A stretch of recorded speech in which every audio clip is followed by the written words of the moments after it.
कल संसद में जो कुछ हुआ और जिस तरीके से दो लड़के आकर के हंगामा करके चले गए और स्मोक गन से उन्होंने अपनी और ध्यान आकर्षित किया और बाहर भी उसी तरीके का कुछ हंगामा देखने को मिला।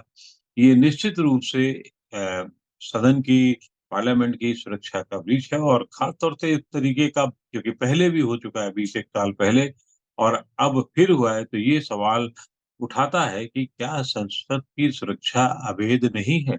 ये तो गनीमत थी कि कल प्रधानमंत्री नरेंद्र मोदी और गृह मंत्री अमित शाह नहीं थे, लेकिन बाकी लोग तो थे ही, रक्षा मंत्री राजनाथ सिंह थे ही वहाँ पर। ऐसे में ये सवाल उठता है कि कहाँ गड़बड़ हुई है और कैसे हुई है और आगे क्या किया जा सकता है?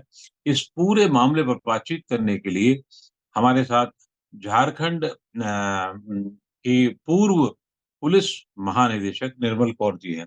निर्मल जी, इस मामले को किस तरीके से समझा जाए कि क्या चूक ये अनजानी चूक है, लापरवाही है, क्या है इसे आप क्या समझते हैं? कल जो 22 वर्ष पूर्व हमला हुआ था संसद पे, पुराने संसद भवन में, कल उसकी बरसी थी। 13 दिसंबर 2001 को वो हमला हुआ था। उस हमले में प्रशिक्षित आतंकवादी आए थे। उस हमले में 9 लोग मारे गए, जिसमें पुलिसकर्मी भी शामिल थे।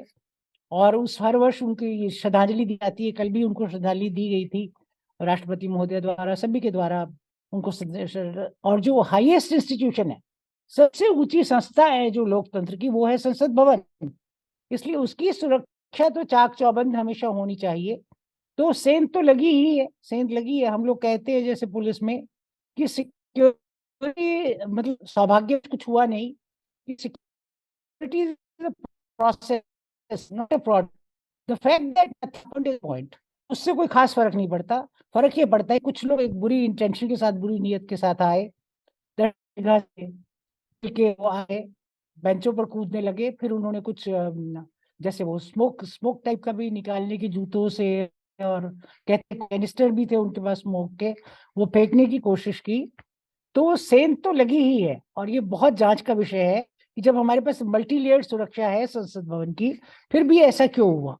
ऐसा जी। क्यों हुआ जबकि बहुत सारी लेयर्स हैं वहां सुरक्षा नहीं, की? वहाँ पर संसद की जी। सुरक्षा में 3 लेयर काम करती हैं सामान्य तौर पर और 3 लेयर हाँ। के बाद क्या ये इसलिए लापरवाही रही कि प्रधानमंत्री नहीं थे, गृह मंत्री नहीं थे, या ये लैप्सेस जो हैं तो ये फिर तो अगर संसद में कुछ भी हो सकता है तो फिर देश के किसी हिस्से में भी कुछ हो सकता है और कभी भी कुछ हो सकता जी है। हाँ, बिल्कुल बिल्कुल। ये संदेश तो नहीं जाता इससे? प्रधानमंत्री रहे ना रहे, संसद की गरिमा तो उच्चतम है। जी। संसद एक ऐसी जगह है जिसकी उच्चतम संस्थान है आपके लोकतंत्र, तो उसकी गरिमा हमेशा बनाए रखनी है। कोई भी उसमें आए जाए, एमपीज बदलेंगे, गवर्नमेंट्स बदलेंगी, सब कुछ होगा, पर संस्था तो बनी रहती है ना। संस्था तो वही है, इंस्टीट्यूशन वही है। तो हुँ। इंस्टीट्यूशंस की गरिमा का पूर्ण ख्याल रखना चाहिए। और ये एक बहुत ही दुर्भाग्यपूर्ण बात है कि इस तरह से लगी। पर एक तरह से इसे आप अच्छा भी मान सकते हैं कि उसकी जो वीकनेसेस है वो एक्सपोज हुई और उतनी बड़ी खास डैमेज हुई नहीं, परंतु सेल तो लगी ही है, नहीं, इसको लेकिन डिनाई नहीं इस कर सकते। तरीके की वीकनेसेस पे बड़ी डैमेज होने में भी कोई देर नहीं लग सकती है। तो आपको क्या कोई देर नहीं लगता है लगती, कोई देर नहीं। कहाँ लैप्स हुआ है? कहाँ पर कमजोरी हुई है? और देखिए आज इसी वैसे उसमें कुछ इसीलिए कर्मचारी निलंबित भी हुए हैं, कुछ अफसर निलंबित हुए हैं। लेकिन क्या संसाधनों की कमी से ऐसा हुआ? क्या लैप्सेस जो जी हुई हैं वो किसी और कारण से हुई हैं? आपको क्या लगता है? और आप क्योंकि खुद एक बड़े पद पर रह चुकी हैं, डीजीपी रह चुकी हैं एक राज्य की, वो भी वो राज्य जहाँ आतंक से ग्रसित रहा हो, वो राज्य जहाँ पर बहुत माओवादी गतिविधियाँ रही हों। क्या लगता है आपको? जी, देखिए जहां तक मुझे लगता है संसाधनों की कमी की तो कोई बात नहीं है संसद में, क्योंकि अगर देश का उच्चतम संस्थान सुरक्षित नहीं है तो अपने में एक सिक्योरिटी की फीलिंग ही नहीं आ सकती। और बहुत सारे कर्मचारी आपने कहा निलंबित भी हुए। अब तो ये जो सुरक्षा का ऑडिट है, अंकेक्षण है सुरक्षा का, ये नियमित चलना चाहिए। क्या होता है कि जब लोग एक स्थान पर बहुत दिन तक बने रहते हैं तो थोड़े कंफर्टेबल हो जाते हैं, वो थोड़े सोचते हैं कि कुछ नहीं हुआ इसलिए कुछ नहीं होगा। पर आप देखिए कि उसको तो एक ही बार करना है। आपको सालों साल, मिनट दर मिनट एकदम चौकन्ना रहना है। और ये तो गुरिल्ला वारफेयर वारफेयर की तरह एक बार आके घटना कर दी और बुरा तो हुआ ही, और सेंध एक बार लगी काफी है, और कुछ भी हो सकता है। आपको लगता हम लोग कहाँ को है, अपनी कहाँ भाषा में, कहाँ सेंध लगी है, किस लेवल पे लगी है, शुरुआती लेवल पे, अंत में कहाँ कमजोर हुआ है? देखिए जांच का विषय है, जांच का विषय है। और टेक्नोलॉजी भी तो बदलती है ना। अगर वो जूतों में भर के गैस लाए, शायद ऐसा नहीं सोचा होगा। और इसीलिए हमेशा जो टेक्नोलॉजी बदल रही है, स्पेशली जो नए, जो आप देखिए कहानियां आती हैं, या जो नए नॉवल आते हैं, या जो नई फिल्में आती है, ये इस तरह के जो एंटी सोशल एलिमेंट्स है, ये जो ये लोग उनसे सीखते हैं।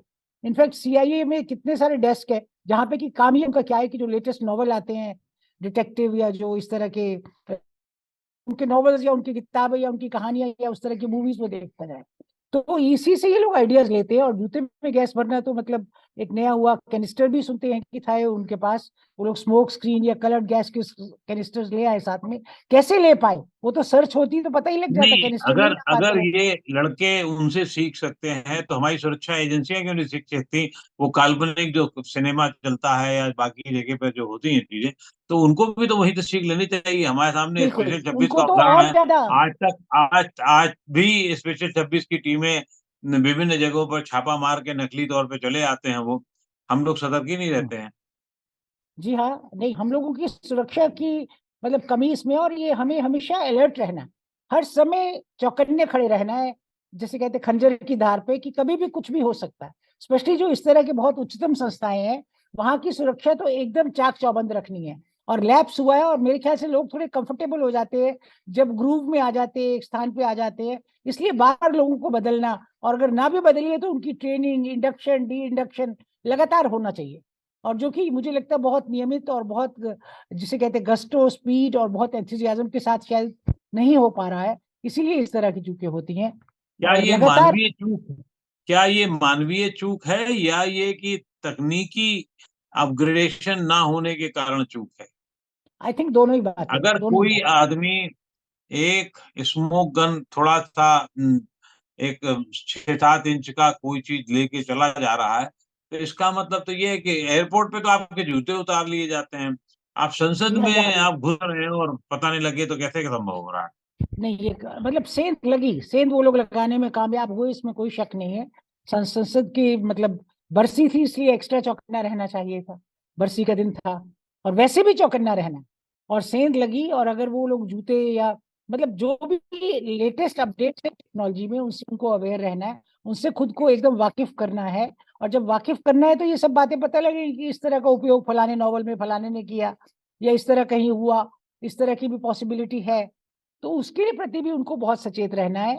और जब भी जांच होती है, या आप सर्च करते हैं किसी को, जैसे आप करें एयरपोर्ट पे जूते उतार लेते हैं, जहां सर्च करते हैं उस समय हमेशा चौकन्ना रहना है। आप तो ये इतने यहाँ पर साल ये एक सर लैब्स। आप इतने साल आपने एक सर्विसेज को दिए हैं, और सीआरपीएफ का भी काम देखा है, वहां झारखंड में रहते हुए भी देखा है आपने। तो यहाँ पे भी सीआरपीएफ की सर्विसेज जो है वो 4-4 साल में पार्लियामेंट ड्यूटी ग्रुप के तौर पर काम करती हैं। मैं फिर वो जानना चाहता हूँ कि अगर आप हो तो क्या आप करना चाहेंगी, किस तरीके से चौकन्ने होने की बात की जाएगी? हरकतें तो लोग करने की कोशिश हमेशा करते रहते हैं। पंजाब में भी, आप पंजाब करते की रहेंगे हैं, रहने हमेशा। वाली वहाँ की हैं, तो बहुत सारा जो अगर आतंकवाद के दौरान मर्जी शब्द इस्तेमाल किया जाता था, उस तरीके की अगर भूमिका में कोई आ जाए तो कर लेगा क्या? अब सवाल ये है कि क्या करा जाना चाहिए? देखिए सीआरपीएफ जो है बहुत ही, स्पेशली जो उनका पार्लियामेंट्री ड्यूटी ग्रुप है, पीडीजी, जो कि संसद की व्यवस्था में लगा रहता है हमेशा, जिसका काम यही है 24/7 वो संसद की व्यवस्था में रहता है, बहुत ही प्रोफेशनली ट्रेन। परंतु चूक हुई है, इसका मतलब कहीं ना कहीं कुछ चूक तो है।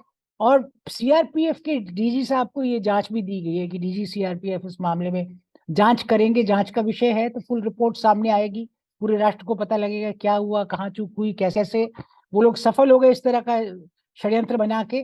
सुनते हैं कि कुछ ये इस तरह के एलिमेंट थे जो 4 साल से सोशल मीडिया पे एक दूसरे से टच में थे, और वो इकट्ठे होकर इस तरह का कांड कर दिए।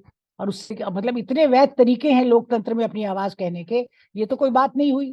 मतलब आतंक नहीं, फैलाना ही एक मकसद हो सकता इसका मतलब तो ये भी है, पार्लियामेंट की सिक्योरिटी भी लैप्स हुई है और इंटेलिजेंस का भी लैप्सेस हैं कि है। देखिए ये लोग इंटेलिजेंस इतना रिपोर्ट्स तो बहुत षड्यंत्र। सारी थी, इंटेलिजेंस रिपोर्ट्स थी कि ये बरसी पे कुछ हो सकता है, परंतु एक इंटेलिजेंस रिपोर्ट्स इतनी फ्रीक्वेंटली आती हैं कि उनको अटेंड करते करते भी कभी ना कभी आदमी अटेंड नहीं कर पाता। किस तरह से आएंगे, क्या आएंगे, कोई स्पेसिफिक इनपुट उनके रहते नहीं। एक जेनरिक सी इंटेलिजेंस रिपोर्ट रही थी और उसके आधार पे काम हुआ। अब बात है कि इनको हमेशा हमें चेक में रखना है। सिक्योरिटी का रेगुलर ऑडिट होना चाहिए, मतलब कम से कम 24 आवर्स में तो ब्रीफिंग डीब्रीफिंग जरूर होनी है, क्या हो रहा है क्या नहीं हो रहा है, और ज्यादा अलर्ट रहने की जरूरत है। जितने भी लोग ये सिक्योरिटी में लगे हैं, सीआरपीएफ का पार्लियामेंट्री ड्यूटी ग्रुप है, बाहर की लेयर में जैसे बाकी पुलिस के अंग है, इन सबको बहुत ही चाक चौबंद रहना है। और लैप्स हुआ, जांच का विषय है, जांच हो ही रही है, परंतु मतलब जब बरसी थी और एक ऐसा सेंध लगाने का मौका मिला, और ये भी बात है कि इससे बहुत सारी नई बातें सामने आएंगी। सुरक्षा को पूरा रिव्यू करने की जरूरत है। जो वहाँ 3 लेयर सुरक्षा है, एंट्री के लोगों के आने जाने के जो तरीके हैं, जो प्रोसेस बना है, जो प्रोसीजर बना है, सबको एकदम आमूलचूल परिवर्तन करने की जरूरत है। जब पूरी जांच रिपोर्ट होगी, पूरी जांच आएगी, कहाँ कहाँ भूलें हो सकती है, कहाँ कहाँ पिटफॉल्स है, कौन कौन से लेवल पे ये कमजोरियां आ सकती हैं, सबको एड्रेस करना होगा। क्योंकि आप जी। किसी भी गैप को छोड़ नहीं सकते। सिक्योरिटी में जितने गैप्स है, बिकॉज सिक्योरिटी प्रोडक्ट नहीं है, प्रोसेस है, तो हर प्रोसेस को आपको रिव्यू करना है। और किस प्रोसेस में, चाहे कितना भी छोटा है अपने आप में, उसमें क्या क्या खामी है, कहाँ पॉसिबिलिटी है उसके एक्सप्लॉइट होने की, इस सब को देख के उस व्यवस्था में परिवर्तन अवश्य लाना होगा।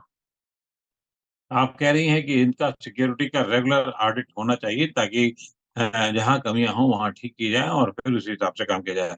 बहुत बहुत शुक्रिया आपका निर्मल कौर जी, आपका नवोदय टाइम्स पंजाब किसी से बातचीत करने के लिए। धन्यवाद। धन्यवाद, बहुत बहुत धन्यवाद।